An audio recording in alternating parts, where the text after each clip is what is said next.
Hanuman junction సక్సెస్ని అంటే సరే ఇంతకుముందు అంటే like before Manoharam you did some mistakes and post Manoharam కూడా లైక్ అంటే అంతకుముందు యాక్సెప్ట్ చేసిన సినిమాలు చేయడం వల్ల కొంచెం మధ్య మధ్యలో చిన్న లోస్ అయితే వచ్చాయి లైఫ్లో. బట్ హనుమాన్ జంక్షన్ అనేది మీకు ఒక ఒక ఒక bumper opening type kind of cinema అది. అంటే ఆ సినిమాని జనాలు ఎంజాయ్ చేసిన విధానం కానీ ఇవన్నీ కూడా.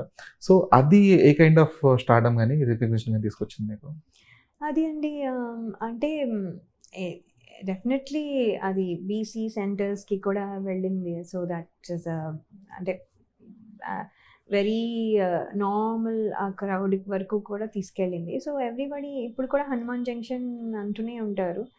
అండ్ అది I think which other films didn't ఇది చేసింది. So took me to BCC సెంటర్స్కి కూడా తీసుకెళ్ళి రికగ్నిషన్ తీసుకొచ్చింది. సో అదర్ దాన్ దట్ పెద్ద అంటే ఎక్స్ట్రాగా like you know or you know character wise కానీ ఇది డిఫికల్ట్ అని చేసిన ఛాలెంజింగ్ సీన్స్ అలా కాదు కానీ బట్ ఆడియన్స్ వరకు రీచ్ ఎక్కువ తీసుకెళ్ళి. ఓకే.